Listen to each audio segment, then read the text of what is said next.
नमस्कार दोस्तों, मेरा नाम अभिषेक और मैं आपका अपने चैनल देसी स्टडी के माध्यम से आप सभी का स्वागत करता हूं।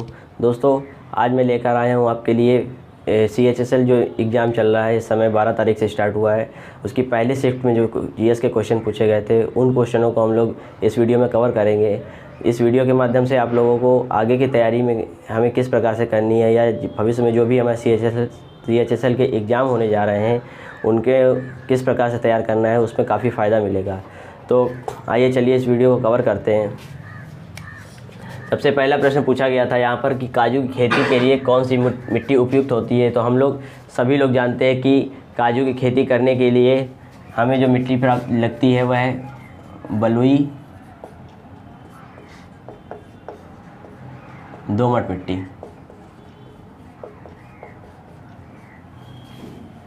उसके बाद हमारा अगला प्रश्न है 2021 में ग्रामीण विकास मंत्री कौन थे। दोस्तों, ये करंट का क्वेश्चन है। तो यहाँ पर पूछा गया था कि 2021 में ग्रामीण विकास मंत्री कौन थे। तो हमारा उसका उत्तर हो जाएगा नरेंद्र सिंह तोमर।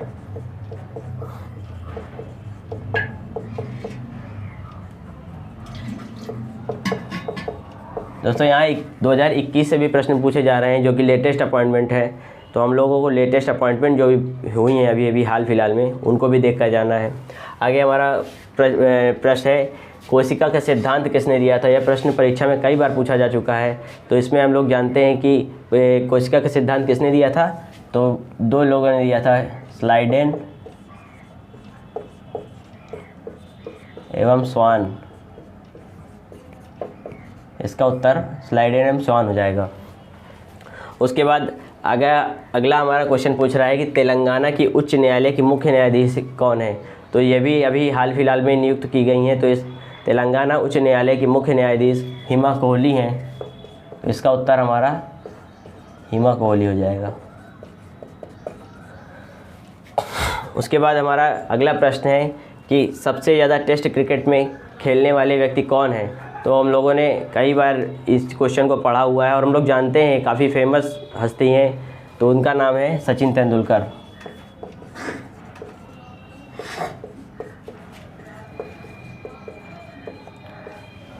ये सबसे ज़्यादा टेस्ट क्रिकेट खेलने वाले व्यक्ति हैं और इन्हें भारत रत्न से भी सम्मानित किया जा चुका है। उसके बाद हमारा अगला प्रश्न है भारत का नेपोलियन किसे कहा जाता है। यह प्रश्न परीक्षा में भी कई बार पूछा जा चुका है। यह रिपीटेड क्वेश्चन है। तो हम लोगों को SSC में जो प्रीवियस ईयर में क्वेश्चन पूछे गए हैं GS में, उनको भी एक बार रिवाइज करके जाना है। तो उससे हमें काफ़ी फ़ायदा मिल सकता है।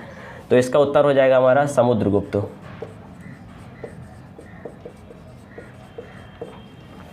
उसके बाद हमारा अगला प्रश्न है कि ग्लोबल हंगर इंडेक्स 2020 में भारत की रैंक क्या है। तो इसका उत्तर हो जाएगा 94, 94वीं रैंक प्राप्त की है भारत ने। और वहीं अगर पूछ ले कि हंगर इंडेक्स में अंतिम देश कौन है इस सूची में, तो अंतिम देश हमारा हो जाएगा चाड।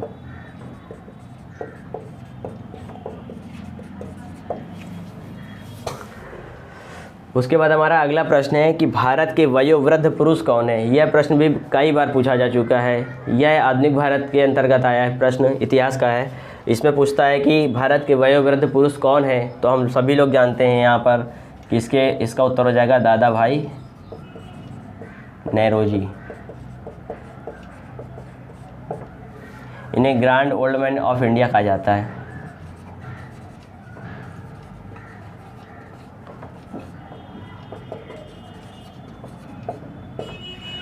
उसके बाद हमारा अगला प्रश्न है कि नीला थोथा का रासायनिक सूत्र क्या होता है।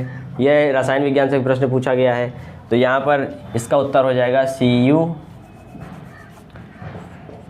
CuSO4।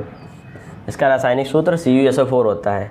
उसके बाद अगला प्रश्न पूछा गया है कि ट्यूनीशिया के प्रधानमंत्री कौन है।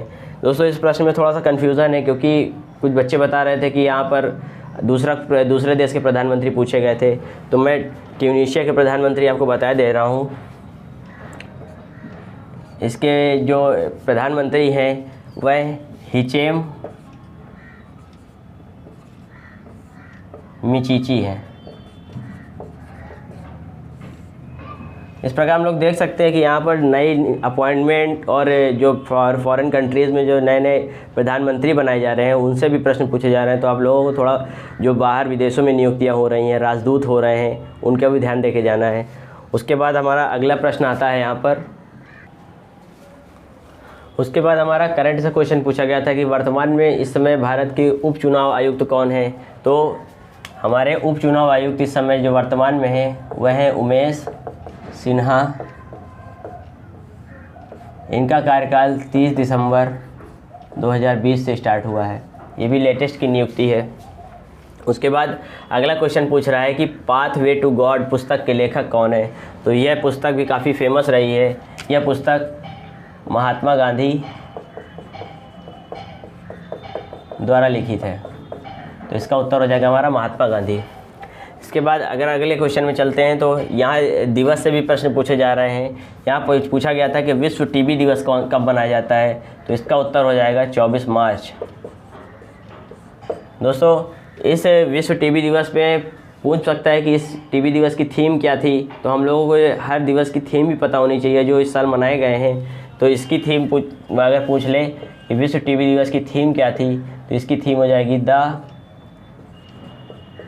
Clock is क्लिंकिंग।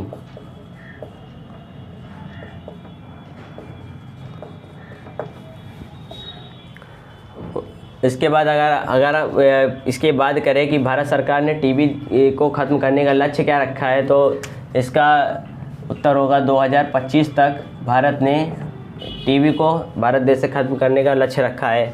और अगला क्वेश्चन अगर पूछा गया है कि सरयू नदी के किनारे कौन सा शहर है। तो सभी को पता है कि सरयू नदी के किनारे इस समय अयोध्या शहर है, जो बहुत करंट में टॉपिक चल रहा है क्योंकि वहाँ राम मंदिर बन रहा है और काफ़ी राजनीतिक मुद्दा है ये।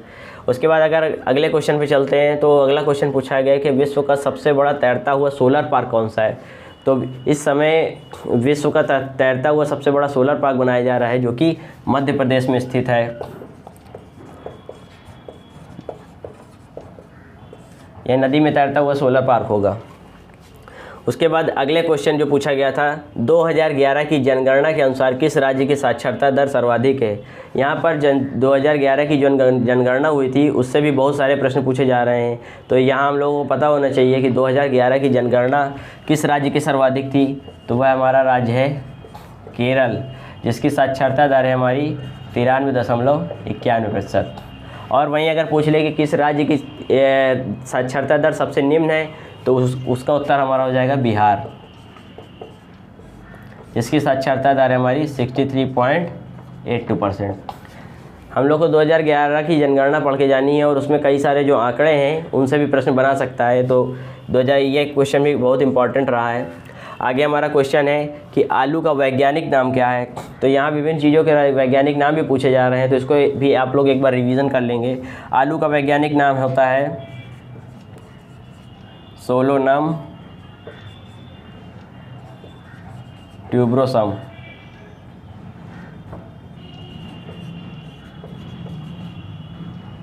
ये दिया था। उसके बाद आगे अगला क्वेश्चन है हमारा व्यक्तिगत सत्याग्रह के प्रथम सत्याग्रही कौन थे। तो हम लोग इसको बहुत अच्छे से जानते हैं कि व्यक्तिगत सत्याग्रह जो सबसे पहले किया गया था उसके सत्याग्रही हमारे विनोबा भावे जी थे। विनोबा भावे।